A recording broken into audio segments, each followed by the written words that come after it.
एक ऐसी कत्ल की कहानी जिसे सुनकर आप सोच नहीं सकते, ऐसे भी कोई कर सकता है क्या अपनों के साथ। दोस्तों, कई बार ऐसे लोग होते हैं जिनका अपराध की दुनिया से कोई संबंध नहीं होता, लेकिन जब वे कोई अपराध करते हैं तो पुलिस और कानून हैरान रह जाते हैं। दोस्तों, हम आपको एक ऐसी चालाक महिला की कहानी बताएंगे जिसने 2 हत्याएं की और 1 साल तक कानून की नजरों से बचती रही। कुछ बदमाश और अपराधी अक्सर कानून को धोखा देने की कोशिश करते हैं। वे पुलिस को चकमा देते हैं, सबूतों को मिटाते हैं और गवाहों को धमकाते हैं, लेकिन आखिरकार वे पकड़े ही जाते हैं। दोस्तों, ये तो पेशेवर अपराधियों की बात है, परंतु कई बार आम लोग भी अपराध करते हैं और तो पुलिस और कानून हैरान रह जाते हैं। इस बार की कहानी एक ऐसी महिला की है जिसने 2 हत्याएं की और 1 साल तक कानून को धोखा देती रही। दोस्तों, 29 अगस्त 2022 गुवाहाटी। एक दिन एक परेशान महिला नुनमाटी पुलिस थाने पहुंची। उसका नाम वंदना कलिता था। उसने पुलिस को बताया कि उसके 32 वर्षीय पति अमरज्योति डे और 62 साल की सास शंकरी डे लापता हो गए हैं। वंदना ने उन्हें ढूंढने की कोशिश की, लेकिन वे नहीं मिले। यह सुनकर पुलिस ने उसे मदद का भरोसा दिया और मामला दर्ज कर तुरंत छानबीन करना शुरू किया। कुछ समय बाद अमरज्योति के एक कजिन ने भी पुलिस थाने में शिकायत दर्ज कराई। उसने अपनी शिकायत में वंदना पर शक जाहिर किया और बताया कि उसकी आंटी के बैंक खाते से पैसे निकाले गए थे। दोस्तों, फरवरी में वंदना फिर से पुलिस थाने आई और अपने पति और सास के बारे में पूछताछ की। पुलिस उसकी गतिविधियों पर नजर रख रही थी और उसका नंबर सर्विलांस पर था। पुलिस को उस पर शक हुआ और उन्होंने वंदना को उसके एक साथी के साथ गुवाहाटी से गिरफ्तार कर लिया। पुलिस ने तीसरे शख्स को भी तिनसुकिया जिले से गिरफ्तार कर लिया। दोस्तों, पुलिस को पता चला कि वंदना और अमरज्योति ने करीब 12 साल पहले अपने परिवारों की मर्जी के खिलाफ जाकर शादी की थी। हालांकि बाद में अमरज्योति डे की मां शंकरी ने इस शादी को स्वीकार कर लिया था और उन्हें आर्थिक मदद भी करने लगी थी। लेकिन वंदना और अमरज्योति के बीच झगड़े शुरू हो गए और वंदना परेशान रहने लगी। उसने एक जिम में फिटनेस ट्रेनर की नौकरी कर ली, लेकिन जल्द ही वंदना और उसकी सास के बीच भी रिश्ते खराब हो गए। वंदना ने अपने पति और सास को मारने का प्लान बनाया और अपने 2 दोस्तों को इसमें शामिल कर लिया। अब बस उसे सही मौके की तलाश थी। दोस्तों, 26 जुलाई 2022 चांदमारी गुवाहाटी। उस दिन दोपहर का वक्त था। अमरज्योति किसी काम से बाहर गया हुआ था।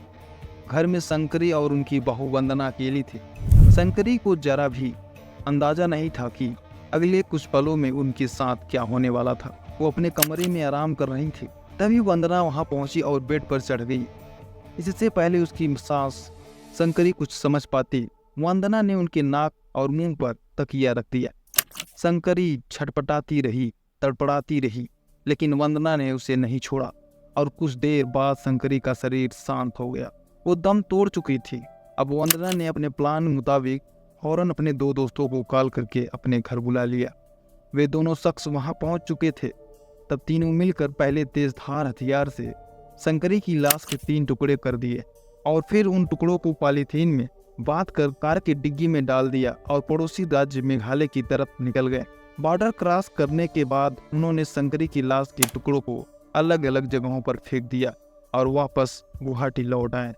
शंकरी डे की तलाश जब अमरज्योति डे वापस आया और उसने अपनी माँ के बारे में पूछा तो वंदना ने बताया कि वो किसी काम से बाहर गई हैं, अभी तक लौट कर नहीं आई। इसके बाद वो अपने पति के साथ मिलकर शंकरी डे को तलाश करने का नाटक करती रही। दोस्तों, वक्त बीतता जा रहा था। अब वंदना को उस मौके का इंतजार था जब वो अपने पति को रास्ते से हटा सके। इस दौरान वे शंकरी को तलाश करते रहे, लेकिन पुलिस के पास नहीं गए। 17 अगस्त 2022 नारंगी गुवाहाटी। पुलिस के मुताबिक आखिरकार वंदना को 17 अगस्त के दिन वो मौका मिल ही गया जिसकी उसे तलाश थी।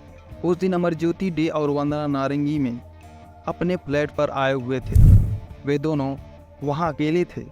इसी दौरान वंदना ने अपने दोनों करीबी दोस्तों को फ़ोन करके वहीं बुला लिया और अब मौका मिलते ही वंदना ने अपने दोनों साथियों के साथ मिलकर अमरज्योति पर एक राड से हमला कर दिया। उन्होंने उस पर इतने वार किए कि उसकी मौत हो गई। अब बारी थी लाश को छुपाने की, लिहाजा उन तीनों ने शंकरी की तरह ही अमरज्योति की लाश 5 टुकड़े कर दिए और फिर उन टुकड़ों को पॉलीथीन में पैक कर लिया। फिर उन 5 पॉलीथीन बैग्स को उन्होंने कार की डिग्गी में रख लिया और मेघालय की तरफ चल पड़े। फिर बॉर्डर पार करके उन्होंने लाश के टुकड़ों को अलग अलग जगहों पर फेंक दिया और वापस गुवाहाटी लौट आए। मेघालय से बरामद हुए लाश के टुकड़े पकड़े जाने के बाद वंदना कलिता ने पूछताछ के दौरान पुलिस के सामने दावा करते हुए बताया कि उसका पति नशा करता था। इतना ही नहीं, उसकी कई लड़कियों के साथ दोस्ती थी।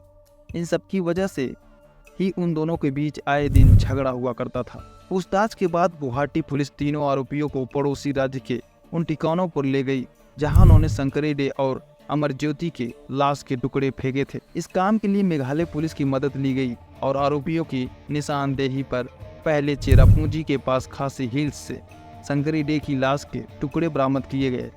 बाद में दूसरी जगह से अमरज्योति की लाश के टुकड़े भी पुलिस ने बरामद कर लिया। दोस्तों, पुलिस ने केस की छानबीन के दौरान मुख्य आरोपी वंदना और घंटी के मोबाइल फोन, लाश के टुकड़ों को ले जाने वाली कार, दोनों मृतकों के ATM कार्ड, फटे हुए कपड़े और एक कंबल भी बरामद किया। यह वही कंबल था जिसमें शंकरी डे की लाश को लपेटा गया था। वह सभी बरामद सामान फॉरेंसिक जांच के लिए भेज दिया गया था। पुलिस ने केस खुलासा करने के बाद वंदना समेत तीनों आरोपियों को अदालत में पेश किया, जहां उन्हें जेल भेज दिया गया था। ऐसे ही क्राइम से संबंधित हम स्टोरी लाते रहते हैं, तो दोस्तों चैनल को सब्सक्राइब करें, लाइक करें और कमेंट करें।